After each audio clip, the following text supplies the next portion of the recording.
Los 24 equipos más débiles de Qatar 2022 ya están en casa. Quedan los 8 que han demostrado ser más poderosos y ahora voy a ubicarlos del bueno al mejor. Y además es una buena oportunidad para echar vista atrás y revisar dónde ponía a estos equipos antes de que iniciara la Copa del Mundo y comprobar qué tan atinado o perdido estaba.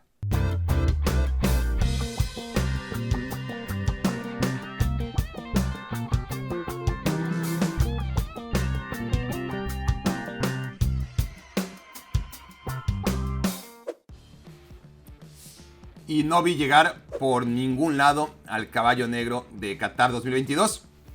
Por lo menos creo que es una culpa compartida. Las sorpresas no se anuncian, simplemente ocurren. Y claramente Marruecos nos agarró a la mayoría desprevenidos. ¿Por qué? Porque era una selección que venía haciendo las cosas muy bien desde la Copa del Mundo pasada. Fue uno de los grandes animadores de Rusia 2018, aunque de eso pocos se acuerdan, porque sus resultados no lograron plasmar el gran partido o los grandes partidos que hicieron contra España y contra Portugal en fase de grupos, los entonces dirigidos por Hervé Renard. Después llegó Walid Halilhodžić, un gran entrenador que había dirigido de manera muy exitosa a Argelia en la Copa del Mundo 2014. El equipo venía bien, pero prescindiendo de figuras importantes que estaban peleadas con el entrenador. Por eso la decisión de cambiar a Halilhodžić a 3 meses de la Copa del Mundo y apostar por un técnico local que convenciera o que llamara de vuelta a jugadores como Mazraoui y Ziyech, pues parecía atrevido, arriesgado dar un volantazo a tan poco tiempo en la Copa del Mundo. Pero todo lo contrario, Marruecos siguió trabajando sobre el camino que venía plasmando con los dos técnicos europeos, tomó lo mejor de ellos y además logró con un técnico local llegarle mejor a los jugadores y hacer una combinación perfecta entre los dos mundos, con la que Marruecos está dignamente entre los 8 grandes finalistas de Qatar 2022. Una selección, ya lo sabemos casi todos, con 14 futbolistas nacidos, crecidos y desarrollados fuera de Marruecos. Muchos en Países Bajos, muchos en Bélgica, alguno en España, otro, el portero en este caso, en Canadá.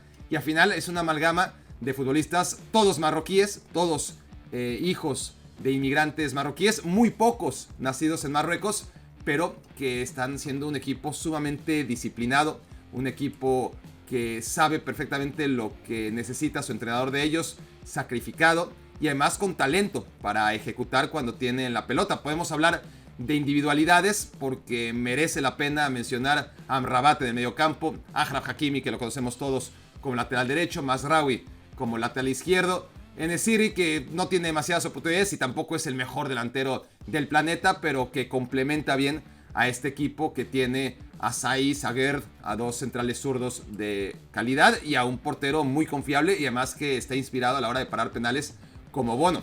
Pero no son las individualidades, sino el rendimiento colectivo de este equipo. A mí lo que más me llamó la atención del encuentro ante España, más allá de la disciplina, de los perfectos movimientos para que España no tuviera opciones, para poder seguir en todo momento a los futbolistas de banda, para poder cerrar espacios, para hacer todo lo que hizo bien durante 120 minutos la selección de Marruecos. A mí lo que más me llama la atención es ver cómo queda plasmado esto en la cantidad de faltas. Normalmente cuando un equipo que no es favorito le gana a un equipo favorito, como ocurrió en el Marruecos-España, tiene que venir de la mano de muchas cosas, entre ellas faltas, romper el juego de manera constante. Marruecos ni siquiera necesitó de ello. Cometió 15 faltas nada más. Esto en 120 minutos es nada. España, con 75% de balón, cometió 14 faltas cuando Marruecos tuvo solamente el 25% de la pelota. Es decir, cometieron prácticamente las mismas faltas porque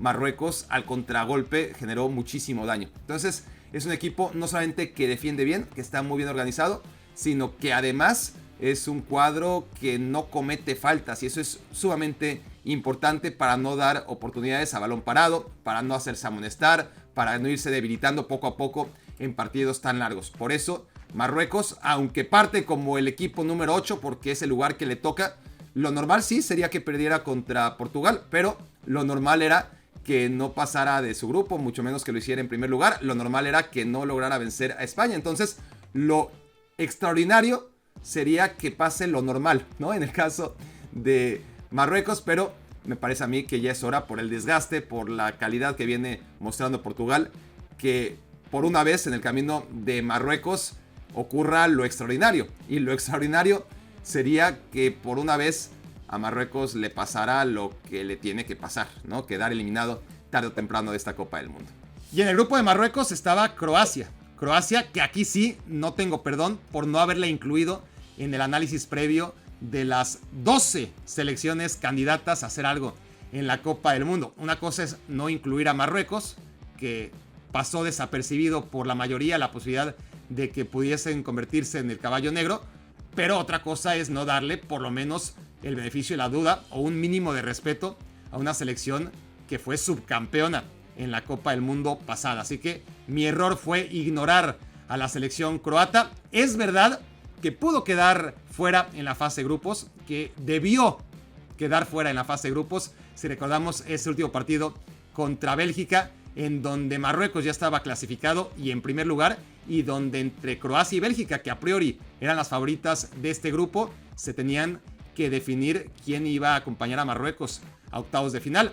Y aunque Bélgica era una selección que dejó mucho que desear, que confirmó los pronósticos de la gente más negativa como yo respecto a lo que podía ser la selección belga, la verdad es que ni siquiera los más pesimistas pensaban que no iba a ser capaz de meterse cuando mínimo a octavos de final.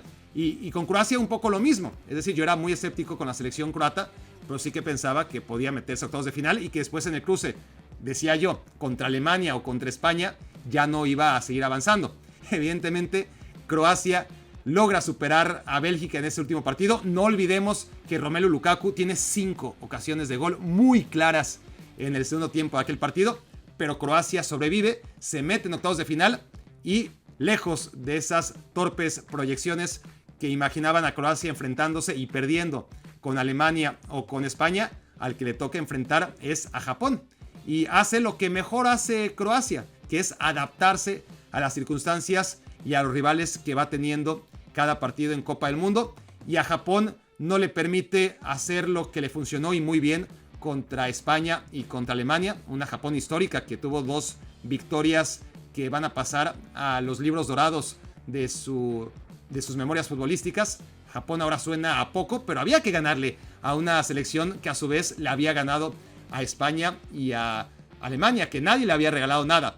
Y Croacia no le regaló absolutamente nada a Japón, no le permitió atacar los espacios, fue llevando el partido a donde más cómoda está la selección croata, que no necesariamente son los tiempos extra, porque ya es un equipo cansado, pero sí los tiros penales. Y aquí es donde entra en consideración el tema de las bajas croatas, porque es verdad que se habla mucho de que han perdido a un delantero de poder como Mandžukić, con todo lo que ayudaba, que Rakitic ya no está en el medio campo, pero Subasic, sin que fuese uno de los mejores porteros del mundo, sí que era el mejor portero del mundo para lo que Croacia necesitaba, que era atajar penales. Para eso era buenísimo, y la verdad es que se pensaba que si llegaba a los penales Croacia ya iba a tener ese hándicap en contra, no tener a Subasic, pero Livakovic contra Japón demostró que Croacia puede seguir tranquilo y seguir planeando sus partidos acorde a ello.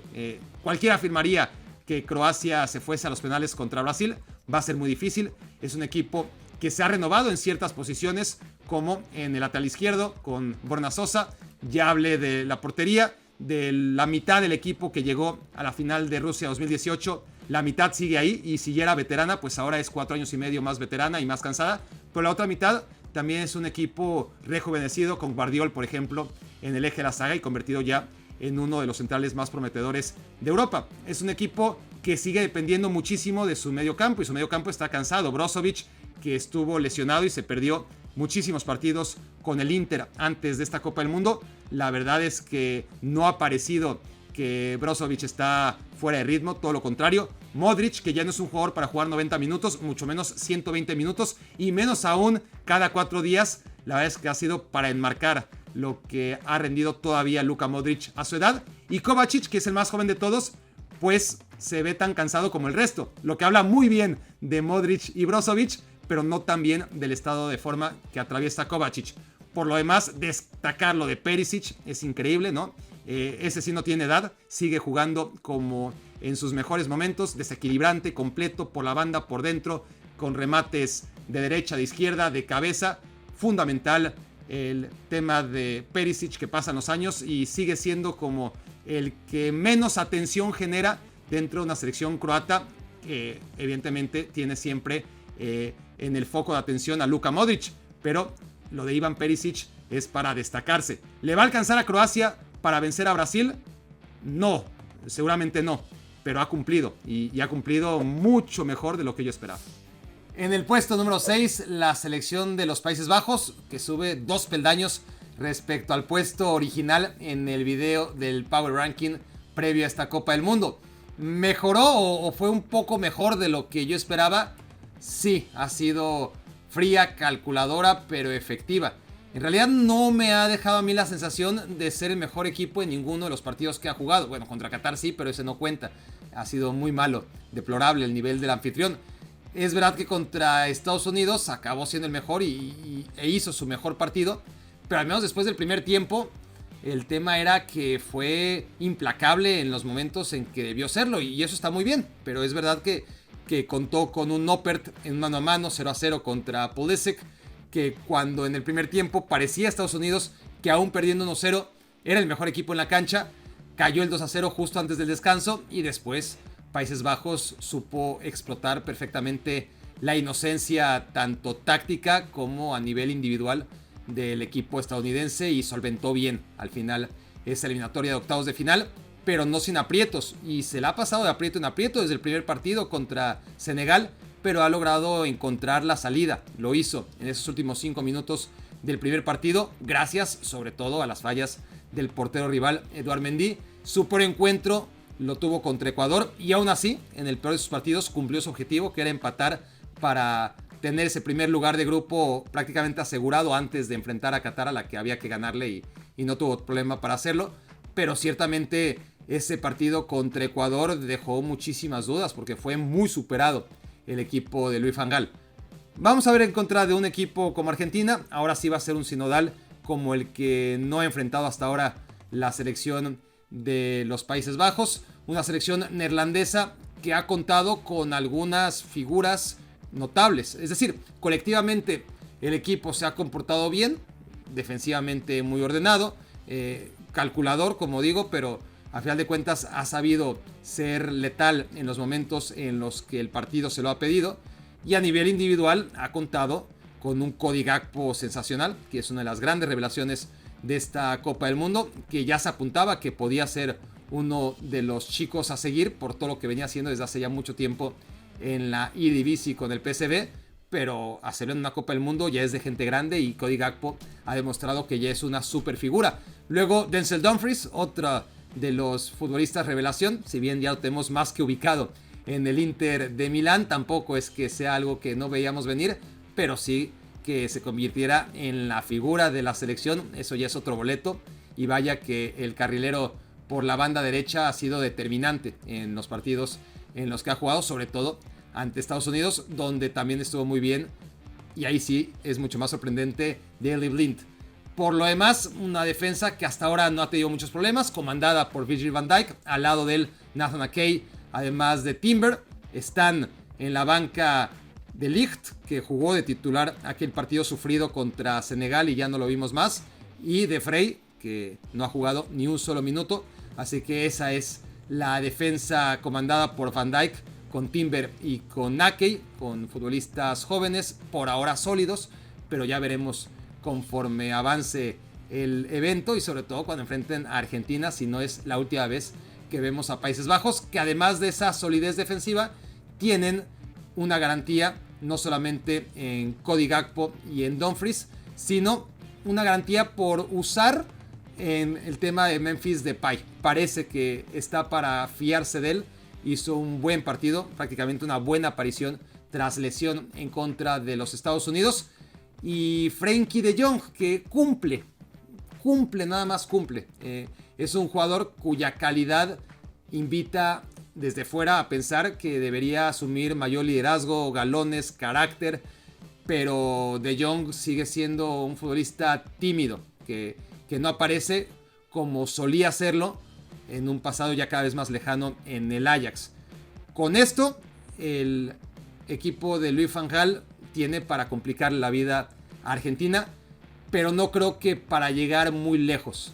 Tendremos que ver cosas que no hemos visto hasta ahora en la selección neerlandesa, que mejoró en contra de Estados Unidos, sin duda alguna, pero que tendrá que mejorar bastante, pero bastante, si quiere vencer a una selección argentina, que no es la mejor versión posible del albiceleste, pero que visto lo visto, sí es un equipo que se ha mostrado, al menos de manera un poquito más consistente, en un nivel más alto que el cuadro dirigido por Louis van Gaal. En el número 5, un peldaño por debajo del cuarto puesto que le asigné originalmente en el análisis previo a la Copa del Mundo, la selección argentina. Ya decía yo en aquel video que no entendía muy bien por qué tanto hype, por qué tanto optimismo desmesurado respecto al albiceleste. Si bien es verdad que le avalaba el haber ganado la Copa América, el haber tenido una buena eliminatoria con Ebol, la victoria sobre Italia en aquel encuentro conocido como la finalísima, y un récord invicto bastante considerable, pero a la vez el estado de forma que ya llevaba varios meses de la mayoría de sus jugadores, para mí no justificaba tanto optimismo. El leer y escuchar que para muchos especialistas Argentina era la gran favorita para ganar el Mundial, o la segunda solamente detrás de Brasil, y los más mesurados quizás la ponían en tercera. Y para mí el techo Argentina estaba en semifinales. Y después de 4 partidos, sigo pensando que su techo son las semifinales. Es verdad que ha ido de menos a más, pero no a mucho más. No creo que haya sido un desastre su actuación en contra de Arabia Saudita. Su resultado sí que fue un desastre, pero tampoco creo que haya mejorado demasiado en los otros partidos. Es verdad que en todos los encuentros se le han encerrado, no le han propuesto otra cosa más que esperarla, y la han atacado muy poco. Se ha beneficiado de eso Argentina, y a la vez le ha representado acertijos que, por ejemplo, contra Arabia Saudita no fue capaz de resolver. Sí contra México, y ahí tuvo su gran mérito, ¿no? Cuando estaba entre la espada y la pared, ahí el equipo argentino respondió y logró una victoria que pudo reconducirla camino a donde está ahora. El tercer partido contra Polonia es un encuentro en que el rival se limitó solamente a no ser goleado y además consiguió su objetivo. Y luego contra Australia, con la dificultad que no vamos a negar de un partido de octavos de final contra un equipo que venía además de sorprender de forma tan brillante para las pocas expectativas que teníamos sobre Australia a la selección de Dinamarca, pues más allá de las precauciones que debía tomar el equipo argentino, la gran mayoría de los participantes, si pudiesen escoger entre los 15 rivales posibles en octavos de final, yo diría que la gran mayoría habría escogido a Australia, y aún así se la atragantó a la selección albiceleste, que es verdad que ha tenido buenos ratos a lo largo de esta Copa del Mundo. Los tuvo contra Arabia Saudita, contra México, contra Polonia, contra Australia, pero que en ningún momento ha estado tranquila. Ha sufrido muchos minutos de esta Copa del Mundo, salvo el partido contra Polonia, que como ya comenté, fue una cosa distinta. Contra Australia parecía tener el asunto resuelto, pero en cuanto cayó el 2-1, es verdad que Australia tuvo sus oportunidades, que Argentina tuvo las suyas, que el resultado pudo ser más holgado que el 2-1 final, pero también que si no fuera por el Dibu Martínez, el arquero argentino, perfectamente el partido se pudo haber ido hasta tiempo extra, porque Australia al final del encuentro tuvo sus oportunidades. Ha tenido entonces Argentina que enfrentar rivales que la han esperado, y Países Bajos no va a ser la excepción.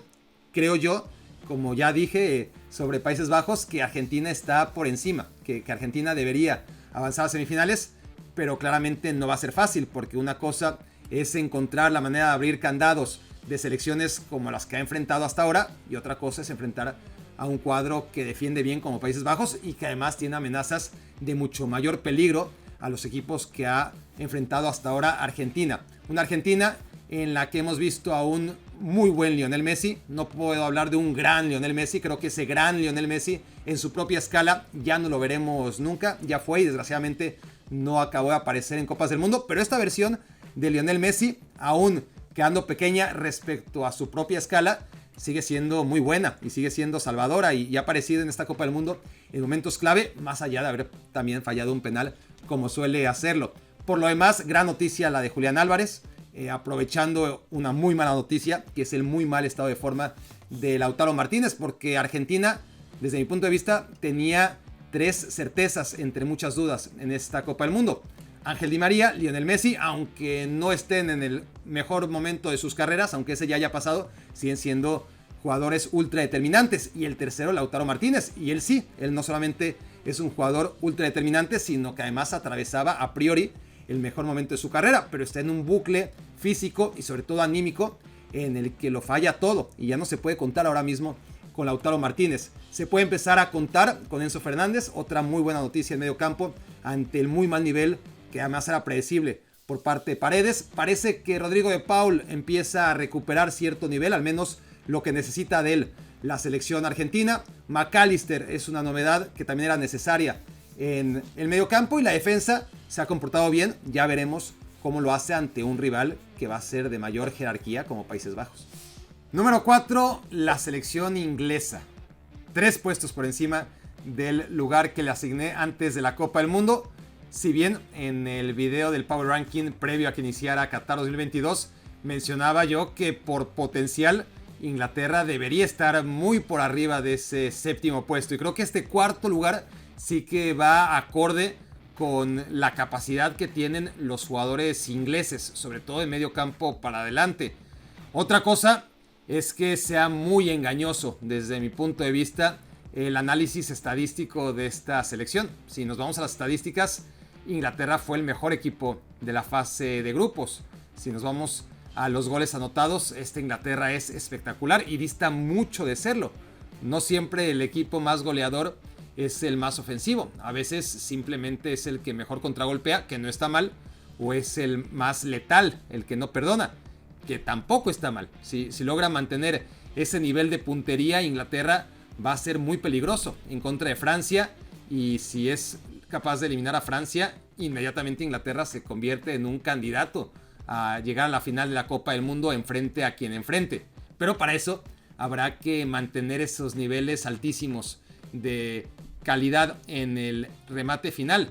Porque honestamente, si analizamos todos los partidos de Inglaterra, desde el primero contra Irán, en el que ganan 6-2 y que tienen un resultado espectacular, no va tan acorde con el partido. Sí fue mejor, sí se puede decir que le pasa por encima a Irán, pero también que hace un partido para 3 goles y no más. Lo que pasa es que si un equipo que gana por 3 goles, por lo general genera 6 ocasiones de gol, Inglaterra generó 6, no sé si 7, dándoles el beneficio de la duda, pues las metió todas, y si no, casi todas las que generó. Es decir, fue una buena actuación, pero un marcador inflado por una capacidad de resolución que es lo más importante que hay en el fútbol, pero que no siempre te acompaña. En el siguiente partido contra Estados Unidos ya fue mucho más difícil, ya fue un sinodal de mayor peso el que enfrentó Inglaterra, y ahí Inglaterra de los dos equipos fue el peor. Estados Unidos jugó mejor que Inglaterra ese encuentro, más allá que el punto no fue malo para los ingleses. Y el último partido de grupo, Gales fue muy decepcionante. Inglaterra no tuvo rival, pero supo imponerse otra vez con 3 jugadas y 3 goles. Si fueron 4, lo siento, entonces fueron 4, pero no fueron muchas más. Eso está claro. Harry Kane estuvo sacrificándose mucho, jugando muy bien, aún sin meter gol, en plan Giroud en el año 2018, y por fin anotó, a diferencia de Giroud hace 4 años, anotó ese gol que todo delantero necesita en el partido de octavos de final. Pero más allá de Harry Kane, los goles los venía metiendo Marcus Rashford, aún jugando muy pocos minutos. Bukayo Saka, que se ha hecho con un puesto ya inamovible como la referencia por la banda derecha. Y el que en el partido de octavos de final por fin apareció. Había aparecido ya desde el tercer partido en contra de Gales, en el que ya estaba clasificado Inglaterra. Pero ya era necesario ver a Phil Foden. Era inexplicable. De hecho, a esas alturas de la carrera, Phil Foden tiene que jugar de titular en cualquier club y en cualquier selección del mundo, aún donde hay tanta competencia como en Inglaterra. Y si tiene que sentar a Sterling, pues ni hablar. El tema con Gareth Southgate es que teniendo tanto talento, sigue siendo demasiado reservado a la hora de usarlo y acaba desperdiciándolo. Hasta selecciones que todo el mundo podríamos decir son más o menos conservadoras, como las máximas candidatos al título, que son Francia y Brasil, pues las dos juegan con 4 delanteros, porque tienen un potencial que hay que usar. Y la selección inglesa no. La selección inglesa prefiere dejarse en la banca a medio mundo. Southgate quiere tener sus 4 defensas, su portero, sus 2 contenciones, a veces 3, porque Jude Bellingham es un futbolista que ya protegido por Henderson, que fue el último en incorporarse a la titularidad. Con Henderson y con Rice, Bellingham se libera, pero no deja de ser un jugador al que la mayoría a priori ubicaríamos por detrás de la línea que marca el balón, y eso deja lugar para Harry Kane más 2, y como Bukayo Saka es insustituible, pues más 1, y como Foden no puedes prescindir de él, pues te deja fuera de la alineación a gente que debería tener un lugar en ella, como Mason Mount, por ejemplo. Rashford, que está respondiendo con un alto índice de goles por minuto, seguramente el mejor de la Copa del Mundo, es otro de los sacrificados. Tiene mucho nivel, honestamente mucho nivel, la selección inglesa de medio campo para adelante. Y en defensa ha estado bien, salvo dudas en el primer partido contra Irán. La verdad es que no ha sido problema por ahora la defensa de los ingleses. Pickford además ha respondido de manera casi, diría yo, que brillante cuando fue exigido en contra de Senegal, porque también Senegal se pudo haber ido arriba. Fue un partido más o menos similar al que relataba de Países Bajos contra Estados Unidos en los octavos de final. También Senegal, aunque acabó siendo presa moderadamente fácil para Inglaterra, pudo haber cambiado si no hubiera sido por esa tajada de Pickford, y para eso están los porteros, para aparecer en los momentos donde se necesita, aunque aparezcan poco, como hasta ahora ha aparecido el portero inglés, que no ha sido demasiado demandado. Sí lo será seguramente contra Francia, que hará más expuesta, o por lo menos a prueba, una defensa que por ahora no ha tenido que trabajar demasiado, ni contra Gales, ni contra Estados Unidos, ni contra Senegal, ni contra Irán. Vamos a ver cómo le va a esta selección inglesa, que por ahora lo que ha tenido ha sido que ha resuelto prácticamente cada oportunidad de gol que ha tenido. Pero no se dejen de engañar, sigue siendo un equipo muy, muy conservador. Cuando hablaba de Marruecos, hace ya prácticamente media hora en este video, decía que lo normal era que perdiera contra Portugal, pero aclaraba que lo normal sería algo extraordinario, porque nunca ha pasado en este mundial si hablamos de Marruecos. Si logra Portugal hacerlo extraordinario entonces y vencer a Marruecos, entonces estará metiéndose a semifinales. Y aunque ya ha quedado claro que no será fácil para la selección portuguesa enfrentar al cuadro magrebí, si somos honestos, cualquiera ya en cuartos de final escogería a Marruecos como rival para meterse a semifinales. Eso hace más fuerte aún a esa selección portuguesa, que por cierto yo había rankeado en el 6º puesto antes de la Copa del Mundo, y que por lo tanto ahora escala 3 posiciones. Un análisis que estaba condicionado por la permanencia de Cristiano Ronaldo en un equipo al que ya no le podía sacar su mejor rendimiento el cuadro portugués. Todavía en cualquier selección, prácticamente en todas las selecciones del mundial, quiten las 4 primeras de este ranking y yo creo que Cristiano Ronaldo todavía podría jugar y tendría credenciales suficientes para jugar en casi todas las selecciones de esta Copa del Mundo, pero no en Inglaterra, no en Portugal y no en las 2 que faltan, que ya intuyen cuáles son.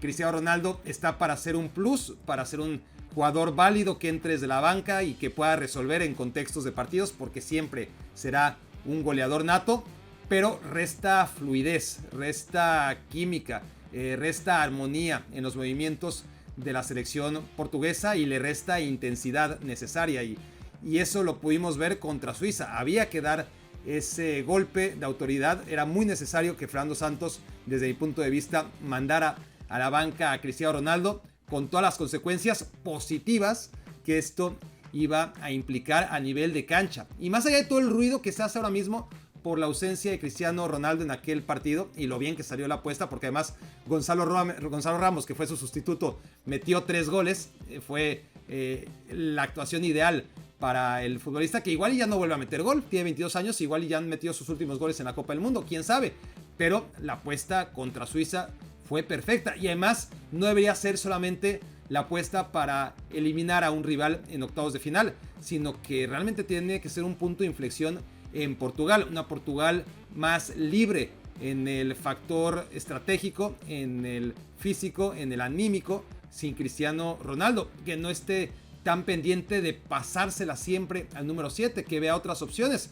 En definitiva, que luzca como lució contra Suiza, que tenga alternativas, que tenga movilidad, que tenga fluidez, que tenga dinámica, que tenga intensidad y que tenga todo lo que suele no tener cuando Cristiano Ronaldo a estas alturas de su carrera está en la cancha. A mí, les decía, lo que más me llama la atención no es la ausencia de Cristiano Ronaldo, sí a nivel mediático, pero a nivel futbolístico es la de Rafael Leao. Rafael Leao debería tener lugar en este equipo y sobre todo ante un rival como Marruecos. Rafael Leao es un jugador capaz de desatascar cualquier equipo que pueda plantarse con la sobriedad que tiene siempre la selección de Marruecos y con la dificultad de abrir ese candado. Rafael Leao tiene esa capacidad técnica, esa velocidad, ese cambio de ritmo, ese potencial para destrozar a cualquier defensa. Pero bueno, lo que sigue es Marruecos y creo yo que el debate debería centrarse mucho más en la no ausencia de Rafael Leao, en la presencia del jugador del Milan, el mejor futbolista de la Serie A la temporada pasada, y no en un jugador que es una leyenda, que siempre lo será, pero que en estos momentos no es el que puede marcar diferencias entre avanzar a semifinales o a una hipotética final. Quien sí lo puede hacer es Rafael Leao en un contexto donde todo empieza a funcionar como hace mucho debería funcionar en la selección portuguesa. En el puesto número 3 había puesto a la selección francesa antes de la Copa del Mundo. Ahora lo pongo en el número 2. Subió un escalón porque el análisis previo venía condicionado y así tenía que ser por todos los problemas internos que se habían filtrado. Nada nuevo en la selección francesa. Por el asunto que también había que tomar en cuenta de los problemas que habían tenido para revalidar su título o por lo menos para no hacer el ridículo los campeones del mundo en las 3 ediciones más recientes del Mundial. Y sobre todo las lesiones que azotaban a la selección francesa un día tras otro, porque no solamente era el tema de N'Golo Kanté, que fue el primero de todos, y de Paul Pogba, bajas significativas en el medio campo.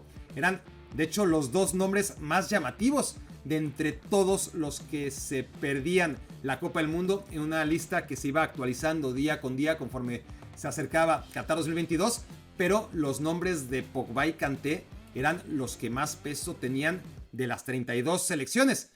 Luego, conforme se acercó el Mundial, cayeron nombres todavía más impactantes, como el de Sadio Mané con Senegal y sobre todo Karim Benzema, también con Francia. Entonces, a Benzema, a Kanté, a Pogba, agreguen que ya en Qatar se lesiona Kimpembe, se lesiona Nkunku, que venía en un estado de forma realmente envidiable como ningún otro. Y luego empieza el Mundial y a las primeras de cambio contra Australia se rompe los ligamentos en el 1-0 de Australia, el lateral izquierdo Lucas Hernández. Entonces todo eso provocó que, lejos de que la selección francesa se sintiera presionada por ese favoritismo que todo el mundo le ponía por tener a los mejores jugadores, por el contrario, ahora todos de alguna manera nos compadecíamos. Pasó a ser pobre Francia, y ahora ¿qué? Pierde jugadores todos los partidos. Aún así, este análisis de que los equipos campeones del mundo en los mundiales recientes no lograban pasar la fase de grupos, muy pocos se animaron a pensar que Francia, con todos sus problemas, no iba a lograr trascender un grupo donde estaban Dinamarca, Túnez y selecciones débiles como la de Australia, que fue la primera y con la que Francia nos empezó a dar señas que igual y las lesiones eran algo positivo dentro de todo para la selección francesa. Primero porque le quitaban esa carga de favoritismo que no sirve para nada, ¿no? Esa presión de tienes que ganar porque eres el campeón y porque sigues teniendo a los mejores jugadores. Cuando pierdes a más de la mitad de tu equipo titular, pues esa carga se va a otro lado. Y sobre todo cuando tienes reemplazos, refacciones que no tiene ninguna otra selección del mundo, vemos lo que hasta ahora ha demostrado la selección francesa, que es verdad que aquí sí aplica que no le ha ganado a nadie, porque ya sabíamos de antemano que en ese grupo nadie le iba a generar realmente dificultades más allá de las lesiones, y que Polonia en octavos de final tampoco fue un rival digno como para calibrar el verdadero potencial de la selección francesa. Ese solamente lo podemos intuir en espera que realmente mida fuerzas con un equipo tan poderoso como es esta selección inglesa. Es el momento de la verdad para la selección francesa, que hasta ahora ha mejorado en cada posición que ha tenido que enmendar por las lesiones. El tema anímico, ¿no? de saber que ya no están presionados para ganar el Mundial, agreguen el hambre de aquellos jugadores que no estaban contemplados para ser titulares en esta Copa del Mundo o que no fueron parte del proceso en 2018 y que ahora tienen esa combinación de futbolistas necesarios, obviamente, que ya ganó en el Mundial y que pueden guiar al resto y que siguen teniendo hambre, por supuesto, como Griezmann, como Mbappé, como Giroud, como Varane, que fue otra de las bajas que parecía que se iban a perder el Mundial y ahí ha estado más o menos recuperándose de su lesión en el 11 titular de Francia. Pero todos estos jugadores, más Lloris en la portería, han sido reforzados por futbolistas muy buenos que mejoran lo que había en muchos sentidos. Porque cuando Lucas Hernández se lesiona en contra de Australia, entra su hermano Theo, que es mejor lateral izquierdo. Lucas Hernández es central. Theo es el lateral y tiene esa profundidad, esa proyección, esa vitalidad para ir y venir que le ha hecho muy bien a Francia, para que ahora tenga dos caras y no solamente sea la Francia, que sigue siendo en muchos momentos de los partidos de repliegue y contragolpe, es lo que hace todavía mejor la selección francesa, pero además también ahora tiene esa capacidad de presionar arriba, de morder, de tener un central como Upamecano que así lo permite, que en eso también mejora Kimpembe. Otro tema es ver si cuando suba la intensidad de los partidos y el nivel de los rivales, Upamecano va a ser capaz de mantener sus actuaciones que han sido formidables por ahora. Cuando enfrente a rivales de mayor jerarquía, tendrá que evitar los errores que suele cometer en el Bayern Múnich, o las precipitaciones o los excesos de confianza. Pero esta versión que hemos visto hasta ahora de Upamecano mejora a Kimpembe, como Theo mejora a Lucas en la lateral izquierda, como Rabiot mejora a Pogba. No el Pogba necesariamente de 2018, pero sí lo que veníamos viendo de Pogba. Porque el que se haya lesionado no significa que si no se hubiera lesionado hubiésemos visto al Pogba de hace 5 años. La realidad es que se perdió durante muchas temporadas entre lesión y lesión e inconsistencias con el Manchester United, que con la Juventus todavía ni siquiera ha debutado, y que Rabiot en ese mismo equipo, en la Juventus, está siendo una pieza importante y que en esta Copa del Mundo es una de las figuras de la selección francesa y por ende de toda la Copa del Mundo. E incluso el tener a Giroud otra vez en lugar de Benzema, si bien Giroud nunca va a ser tan bueno como Benzema, sigue siendo un muy buen jugador, que a lo mejor Giroud contra Benzema, pues no, nadie va a escoger a Giroud. Pero la combinación y el complemento Giroud, Griezmann, Mbappé, igual y si es mejor que el ideal, porque hasta ahora solamente es un ideal, Benzema, Mbappé, Griezmann, porque cuando lo vimos en la Eurocopa nos dimos cuenta que tenía carencias y que Mbappé y Benzema no combinaban tan bien como si lo hacen Mbappé y Giroud. Y esto es natural, más allá del protagonismo que exige Mbappé y que es mucho más fácil que Giroud ceda en lugar de Benzema, los automatismos propios de haber jugado en selección durante tantos años de ausencia de Benzema, me parece a mí que hacen mucho más fluido el juego de Francia cuando está Giroud acompañando a Griezmann y Mbappé que el propio Benzema. Agreguen entre todo esto un Ousmane Dembélé que no fue relevante, o por lo menos no fue de los grandes protagonistas de la Copa del Mundo pasada, y que ahora sí está en un nivel formidable. También tantas lesiones seguramente que le han permitido un puesto de titular que no tenía garantizado antes, y se lo ha ganado con buen trabajo sin pelota, con buena toma de decisiones y siendo un plus más en esta selección francesa, que en definitiva es la segunda más poderosa de lo que hemos visto hasta ahora en esta Copa del Mundo. Y el único puesto que no cambia respecto al Power Ranking original es el de la cima. Ahí sigue Brasil, no se mueve y no hay ningún mérito de mi parte. Todo el mérito, por supuesto, para la selección brasileña, que no ha hecho más que fortalecer el pronóstico de la mayoría. El pronóstico de la mayoría era que Brasil era el candidato número 1 a ganar esta Copa del Mundo, y 4 partidos después sigue siéndolo. Es verdad que todavía merodean 2 handicaps en contra de Brasil que están por resolverse. Uno es el de los laterales. Ya sabíamos que era el punto débil de Brasil, y eso sin saber aún que se iban a lesionar Alex Sandro y su reemplazo Alex Telles. Volverá seguramente Alex Sandro en contra de Croacia, y esto es una buena noticia, no necesariamente por la presencia de Alex Sandro, sino que esto reubicará a Danilo en su posición natural, y con ello Militao no tendrá que jugar improvisado en un puesto que no le corresponde de lateral derecho. Esto le salió bien, no es que lo haya hecho mal Danilo por izquierda y Militao por derecha en los partidos previos, pero se entiende que conforme vaya creciendo la demanda en esta Copa del Mundo, lo ideal es que cada quien juegue en su puesto para que si los laterales no van a ser los que marquen diferencias, como ha sido históricamente en Brasil, sí lo haga el resto y funcione como relojito, como funcionó en cada partido de esta Copa del Mundo, yendo de más a mucho más, porque la exhibición contra Corea del Sur ha sido magnífica, ha sido un aplastamiento que no veíamos en estas instancias de Copa del Mundo, seguramente desde 2014, cuando el propio Brasil fue aplastado por Alemania en otro contexto totalmente distinto de partido en semifinales del Mundial. Corea del Sur no fue un rival digno de octavos de final, pero así lo hizo ver en una primera parte clamorosa, ¿no? Esta selección brasileña que decía, sí, es un relojito, no solamente efectivo, no solamente preciso y moderno, sino alegre, ¿no? Que te sorprende con un cucu, cucu, como ese festejo que no veíamos venir por ningún lado del propio Chiche con Richarlison.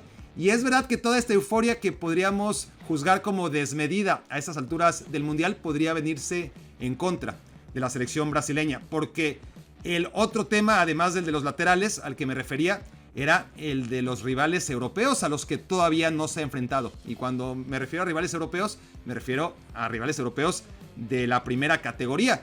No está mal Suiza y Serbia para medir fuerzas.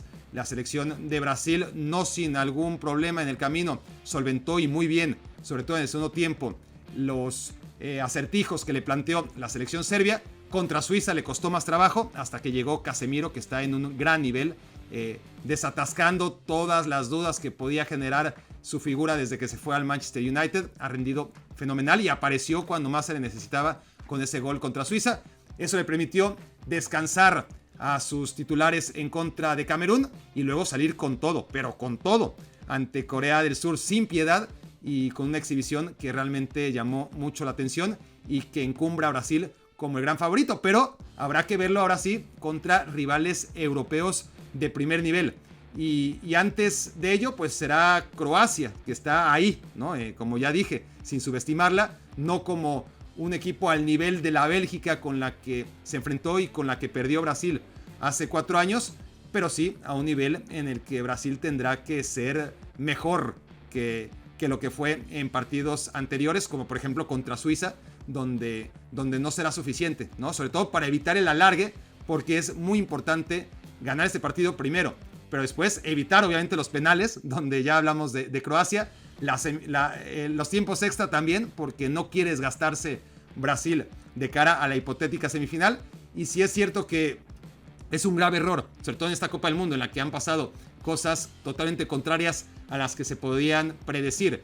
Es un error pensar que ahí está el camino para que Brasil y Argentina se enfrenten en semifinales. Es algo que ya vislumbrábamos y que todavía no ha cambiado a pesar de tantas sorpresas en esta Copa del Mundo, ¿no? Si Brasil y Argentina siguen avanzando, se van a encontrar en semifinales y en ese escenario Brasil querrá llegar lo más descansado posible a enfrentar a un rival que es mucho más que un rival en un partido que sería histórico siempre y cuando Brasil logre vencer a Croacia y Argentina a Países Bajos. Así que entonces mi Power Ranking, interesado por saber sus Power Rankings, déjenme saber en el cajón de comentarios del 1 al 8 cómo los acomodan ustedes. Por lo demás, ya es hora que se suscriban al canal si es que no lo han hecho, activen la campanita de notificaciones y lo más importante de todo, nos vemos muy pronto en la próxima entrega mundialista.